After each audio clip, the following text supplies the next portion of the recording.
Canaveral Air Force Station in Florida. Good evening. It is January 6th here at SpaceX headquarters in Hawthorne, California. My name is Lauren Lyons, and I'm an engineer on the Starlink team here at SpaceX, and welcome to the first SpaceX launch of 2020. Now, as many of you know, we just launched 60 Starlink satellites back in November, and today we'll be launching another 60. That, combined with the additional 60 we launched back in May, bring our total count of Starlink satellites launched to over 180. With Starlink, SpaceX plans to bring high-speed, low-latency broadband internet to people across the globe, particularly to places where connectivity has been unreliable, too expensive, or even completely unavailable.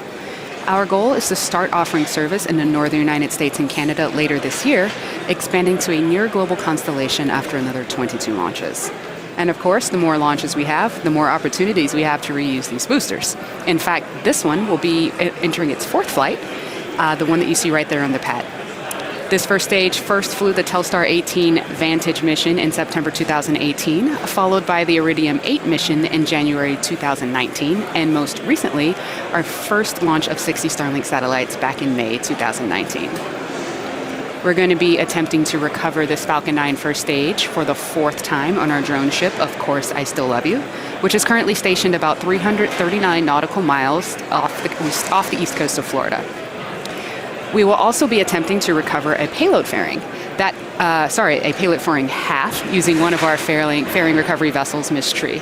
We're continuing countdown to liftoff right now, but if for some reason we have to call hold on today's launch, we'll have a backup opportunity tomorrow, January 7th at 8:57 p.m. Eastern. But at this time, all systems are go for an on-time liftoff.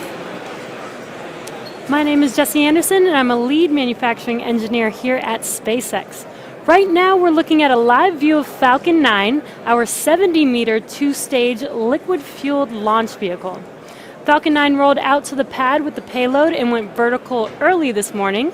The chief engineer held a technical poll at T-1 hour, and launch director held a propellant load and launch go, no-go poll at T-38 minutes. Falcon 9 has been loading propellant since T-35 minutes, and currently our rocket-grade kerosene, or what we call RP-1, is nearly fully loaded on the first stage, which is the bottom two-thirds of the vehicle that you see there on the screen. The first stage is responsible for accelerating the vehicle through Earth's atmosphere to the edge of space with the help of 9 Merlin engines. Above that first stage is the second stage, which has a single Merlin vacuum or MVAC engine, which ignites after the first stage separates. The second stage is what will carry the Starlink satellites to an altitude of 290 kilometers above the Earth's surface. At this time, the second stage is fully loaded with fuel, and liquid oxygen is currently loading on both stages. The stack of 60 satellites is safely enclosed inside of the 17-foot diameter payload fairing, which is the pointed enclosure on the very top of the rocket, and you can see that right there on your screen. Once we reach the vacuum of space, we will deploy the fairing as the second stage continues on its journey to orbit. As for weather, looks like we have some mostly clear skies with some light winds, overall looking good for an on-time launch today in Cape Canaveral. But we will continue to monitor this all the way down to T-0 to ensure that weather remains good for launch. The Air Force range is prepared to support today's mission. Waters are clear of any ships, and the range continues to ensure the safety of our launch. With that, the vehicle, satellites, weather, and range are all looking good for an on-time liftoff just a few minutes from now. Now, if you've been following Starlink's development, you might know that most satellite internet services today come from geostationary satellites. These are single satellites that orbit the planet at about 35,000 kilometers, covering a fixed region above the Earth. Starlink, on the other hand, is a constellation of multiple satellites that orbit the planet at a much lower altitude, at about 550 kilometers, and they cover the entire globe. And because they're in a low orbit, the round-trip data time between the user and the satellite, also known as latency, is much lower than with satellites in geostationary orbit. This enables Starlink to deliver services like online gaming that are usually not possible on other satellite broadband systems. Now, after the Starlink satellites are deployed from Falcon 9 at 290 kilometers above the Earth, they'll use their onboard ion thrusters to raise themselves to their operational altitude of 550 kilometers. As you may recall, these ion thrusters are powered by Krypton, making Starlink the first Krypton-propelled spacecraft ever flown. Now, during orbit raise, the satellites are closely clustered together and their solar arrays are positioned in a special low drag configuration, making the satellites appear visible from the ground just after deployment. However, once the satellites reach their operational altitude and begin on-station service, their orientation changes and the satellites become significantly less visible. While it's really cool to catch a glimpse of those satellites from the ground, they can sometimes be a distraction for astronomers. So on this flight, Starlink is testing an experimental darkening treatment on one satellite in order to further reduce the light reflection on the satellites. We also make early satellite tracking data available to astronomers so they can better coordinate their observations with our satellites. These measures, along with our work with leading astronomy groups, will enable SpaceX to bring internet access to underserved and unserved populations around the world without materially impacting views of the night sky. We are currently about 5.5 minutes from liftoff. Falcon 9 is now moving into the final stages of the countdown. At T-minus 7 minutes, engine chill began. This is where we allow a small amount of the super chilled liquid oxygen to flow into the Merlin engine turbo pumps prior to the full flow of liquid oxygen into the vehicle to avoid any shocks to the system. Liquid oxygen is also what is creating the white puffs around Falcon 9. We continue to load super chilled liquid oxygen, or LOX, into the stage until just before liftoff.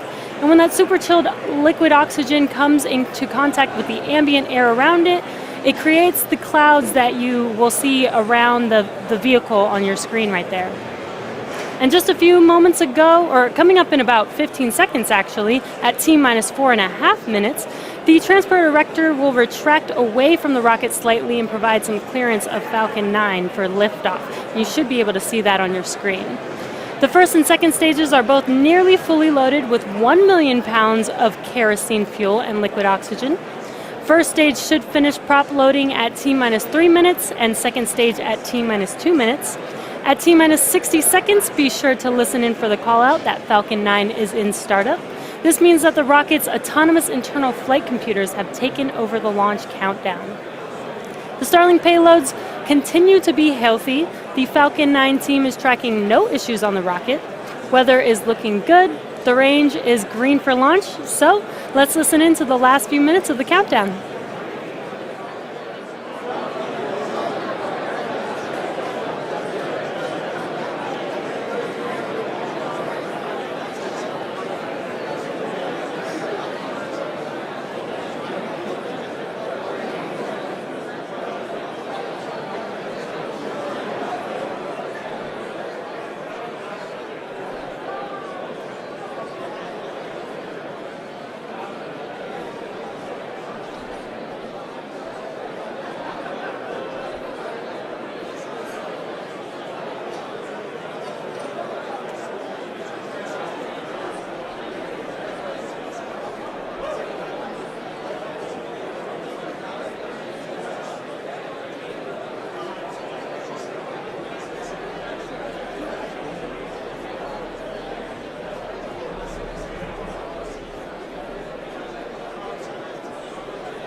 Stage 1 launch loads closed down.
Stage 2 LOX loads closed down. And vehicles on the internal power.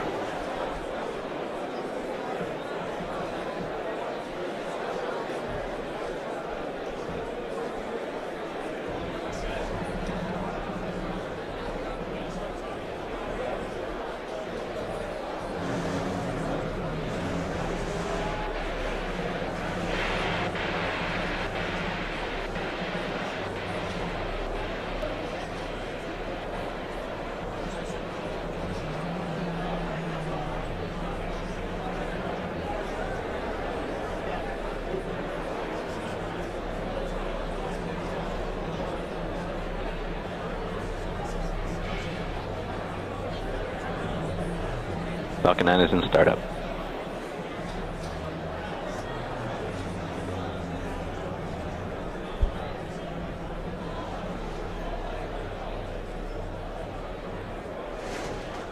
Go for launch.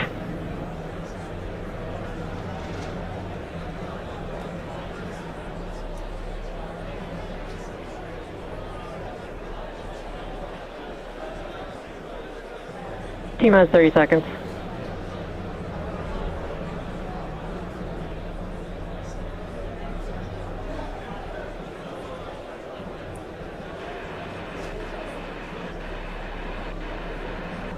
T-minus 15 seconds. 10, 9, 8, 7, 6, 5, 4, 3, 2, 1, 0. Ignition, liftoff. Go Starlink to the Falcon, Space Force inaugural launch.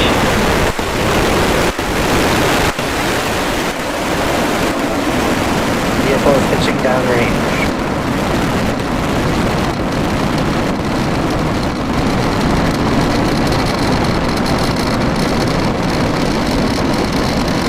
Stage 1 propulsion nominal.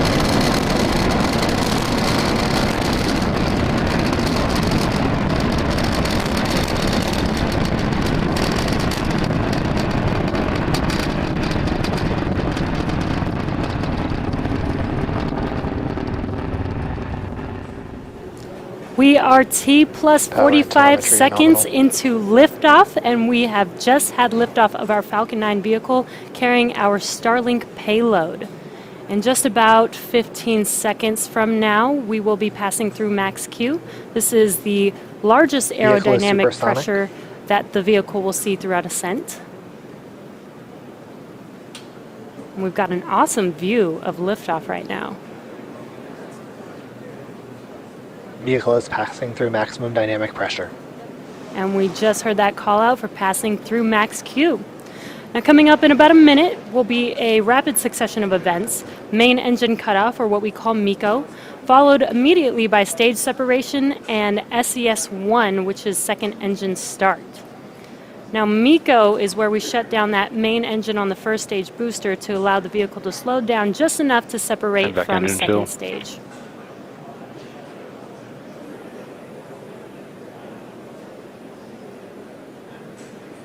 If you're just now joining us, we have an awesome onboard view of our vehicle, Falcon 9.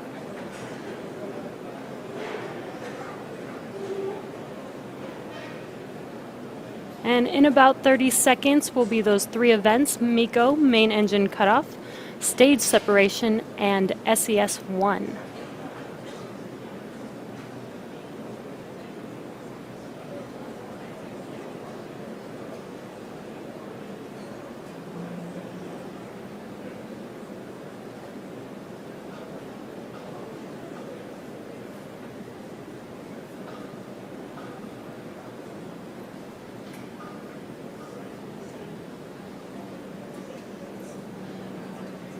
And there is MECO, MECO. as you saw those engines shut down. Stage separation confirmed.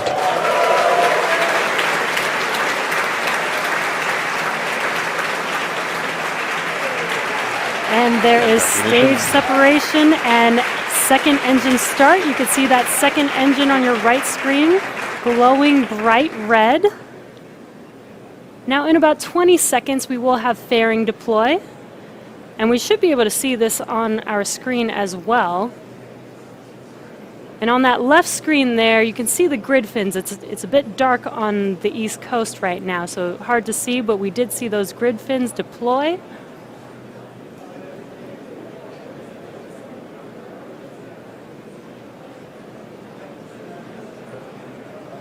Fairing separation confirmed. And there is fairing deploy. So as Lauren mentioned earlier, we will be attempting to catch one of the fairing halves on our recovery vessel, Miss Tree, but we will not be able to show this live, so check in with our social media for updates.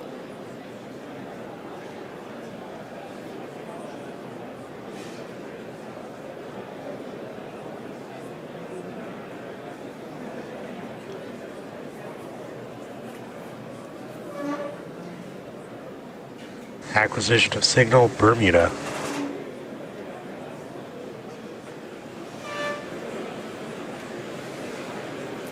That is beautiful. Now, there are a series of events coming up with both Stage 1 and Stage 2 before we reach our parking orbit and enter that first coast phase.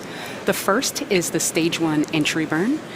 That is when Stage 1 is re-entering the Earth's upper atmosphere. It will reignite 3 of its Merlin 1D engines in order to slow the vehicle down as it re-enters so that it doesn't break apart because we want to land it.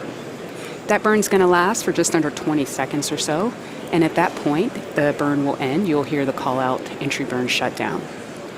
A couple minutes after that, we will see our Stage 1 landing burn. That is where we will reignite one engine, E9. It's that one right in the middle. And it's going to burn for just over 20 seconds and hopefully leave Stage 1 standing up nice and tall on that drone ship. But at the very Second same stage on time, nominal trajectory. as you just heard, second stage is on a nominal trajectory. That's really good news. And speaking of second stage, right as the drone ship lands, you should hear the call out for SECO 1. That's where we shut down the second stage engine to enter that coast phase.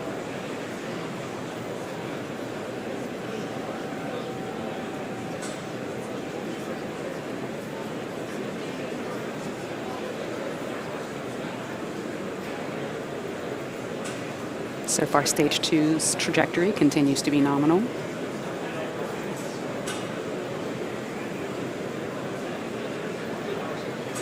Stage 1 has also drifted up to its highest altitude and is now beginning its descent.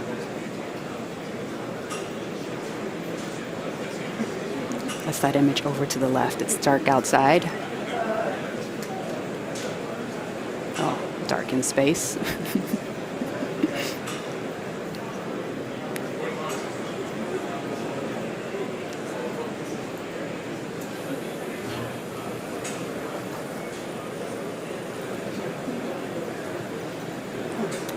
Right, in about 10 seconds, you should see that entry burn start on your Stage left 1 side. FTS is saved.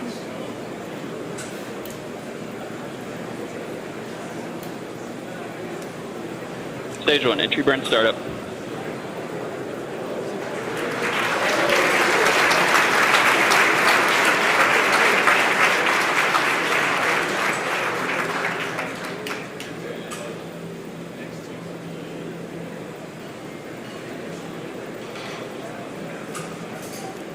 All right. Stage 1, entry burn shutdown.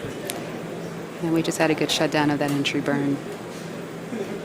Meanwhile, the second stage continues at full power with over 200,000 pounds of thrust.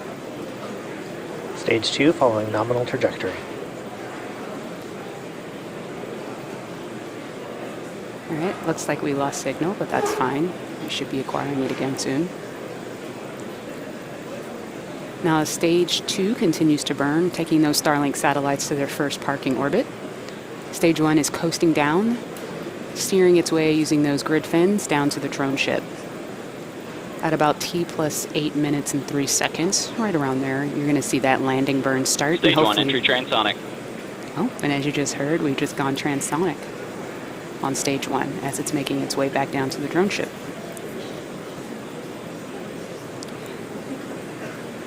So the atmosphere is actually what's slowing the vehicle down, Stage 1, as it's now re-entering the Earth's atmosphere and coming down to the thicker parts. That's what slows the vehicle down. Stage 1, landing burn startup. All right. You can see that light on the left. Stage 1 Stage 2 making is its under way. terminal guidance. Stage 1, landing leg All deploy. right.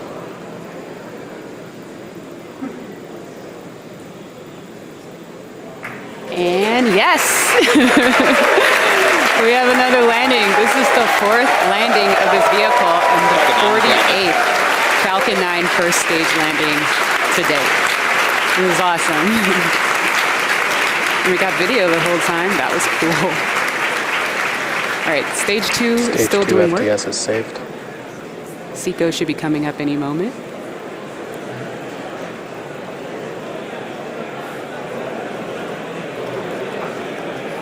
SECO. And we may have lost video, but we've heard confirmation of Zico. Gate below us expected. And let's listen to see if we're in a good GNC orbit. confirms good insertion accuracy. All right, and GNC has confirmed good orbital insertion. Now with that, we're about to enter a coast phase, so we're going to take a quick break, but we'll be leaving you with this cool animation that lets you visualize where Falcon and the Starlink satellites are on orbit. We'll be back at about T plus 44 minutes for a second stage relight, followed by another coast Newfoundland period and acquisition then of signal. deployment of the Starlink 60 satellites.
Loss of signal expected Newfoundland.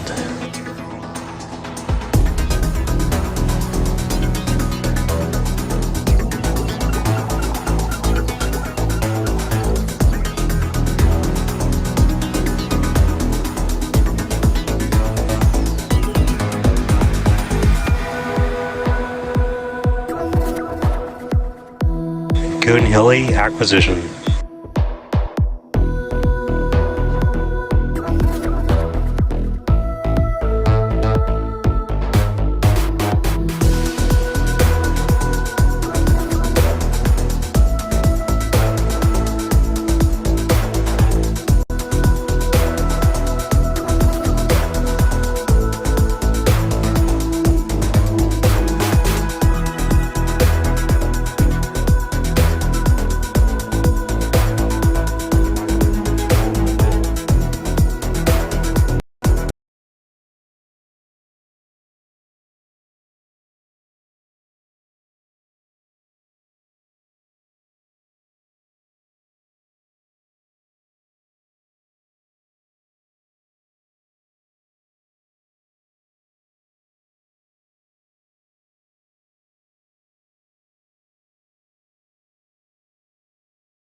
Loss of signal Goon Hilly expected.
reef acquisition.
Vac engine chill.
Welcome back to the webcast for Starlink. So far, we've had a on-time liftoff of our Falcon 9 vehicle. Our first stage made its way back and landed for its fourth time on, of course, I Still Love You. And second stage is on its nominal trajectory right now. Coming up next, we have SES-2, followed immediately by SECO-2, which is second engine cutoff. Now, this will be one of the shortest burns of the Merlin vacuum engine that we do. The burn is short because we don't need a big adjustment in the orbit, but a little bit will go a long way here. Now, that's coming up here in about 30 seconds. And we've got a live view of the second stage engine there, and we're only burning for just 1 second, so it may not look like much, but it will be lasting 1 second.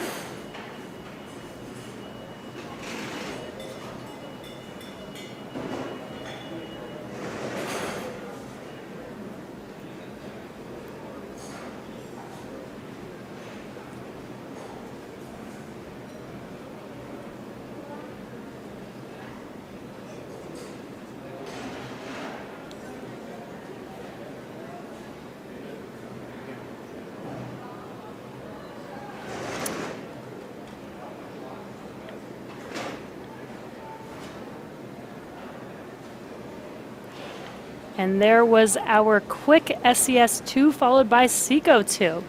Now we're just waiting to confirm good orbit. GNC confirms good insertion accuracy. And we just got that call out for good orbit. So now that we are in good orbit, we'll be coasting for the next 15 minutes or so. So we'll be back around T plus 1 hour and 1 minute for payload deploy.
Ops, loss of signal expected.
Acquisition of signal, Tasmania.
Welcome back to the webcast for Starlink. We are getting ready for payload deploy. Now, the 60 Starlink satellites are flatly stacked on top of Falcon 9 for efficiency, so all 60 satellites are going to be released all at once. It's going to look a bit different from other separation sequences you've seen, aside from Starlink, of course. But once released from Falcon 9, the satellites will slowly disperse. They might even bump into each other, which is totally okay. They were designed with this in mind. We are currently less than a minute away from deployment, so let's wait till we get that acquisition of signal and watch it live.